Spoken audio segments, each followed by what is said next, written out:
Hello sir ನಮಸ್ತೆ sir. ಮಂಜು ಬಾಣಗೆರೆ ಅಂತ sir, national ಟಿವಿಯಿಂದ. ಹೇಳಿ.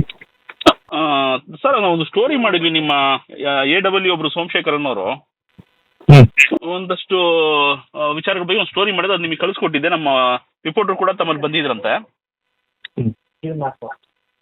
ಕೇಳಿಸ್ತಾ ಇದೆಯಾ ಸರ್? ಕೇಳ್ತಾರೆ ಹೇಳಿ. ಅದ್ರ ಬಗ್ಗೆ ಏನಾದ್ರು ಕ್ರಮ ತಗೊಂಡ್ರಾ? ಏನು ಕತೆ ಸರ್ ಅದು? ರಿಟೈರ್ಡ್ ಆಯ್ತಲ್ಲ ಅವರು.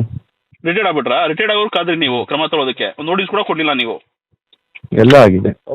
ನೋಟಿಸ್ ಕೊಟ್ಟಿದ್ದೀರಾ? ಅದನ್ನ ಕಳಿಸ್ಬೋದಾ ನಮಗೆ? ಈಗ ಅದೆಲ್ಲ ಕಾನ್ಫಿಡೆನ್ಷಿಯಲ್. ನಾವು ಕಾರ್ಪೊರೇಟ್ ಅದೇನು ಸರ್ ಕಾನ್ಫಿಡೆನ್ಷಿಯಲ್?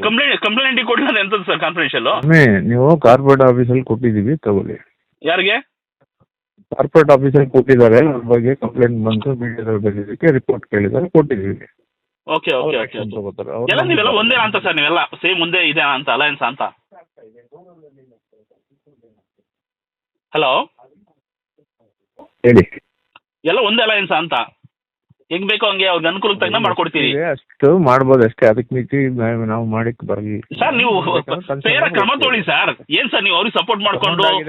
ಸರಿ, ಬೆಸ್ಕಾಂ ಯಾಕೆ ಲಾಸ್ ಆಗಿರೋದು? ಈ ತರ ಆಫೀಸರ್ ಇರೋದ್ರಿಂದ ಬೆಸ್ಕಾಂ ಲಾಸ್ ಆಗ್ತಾ ಇರೋದು. ಈಗ ಸಾಲ ಮಾಡ್ಕೊಂಡು ಸಂಬಳ ಕೊಡೋ ಆಗಿದೆ ಬೆಸ್ಕಾಂಗೆ. ಹೌದು ಹೌದು. ನೀವು ತರ ನಿಮ್ ತರ ವರ್ಕ್ ಮಾಡ್ತಾ ಇದ್ದಾರೆ, ನಿಮ್ದಷ್ಟು ಎಫಿಷಿಯೆಂಟ್ ಆಗಿ, ನಿಮ್ದಷ್ಟು ದಕ್ಷತೆಯಿಂದ ಕೆಲಸ ಮಾಡ್ತಾ ಇರೋದಕ್ಕೆ ಬೆಸ್ಕಾಂ ಇವತ್ತಿನ ಪರಿಸ್ಥಿತಿ. ಹೌದು. ಸಂಬಳ ಕೆಲಸ ಮಾಡಿ ಸರ್, ಬೆಸ್ಕಾಂ ಕೆಲಸ ಮಾಡಿ.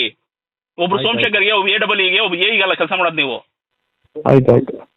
ಏನು ಅನ್ಸಲ್ವಾ ಸರ್ ನಿಮ್ಗೆ? ಸೀನಿಯರ್ ಇದ್ದೀರಿ, ಎಷ್ಟು ನೆಗ್ಲಿಜೆನ್ಸ್ ಮಾತಾಡ್ತಿದ್ದೀರಾ ನೋಡಿ. ಏನಿದೆ ಸರ್? ಸರ್ ಕೇಳಿಸ್ತಾ ಇದೆಯಾ ತಮಗೆ? ಹಲೋ.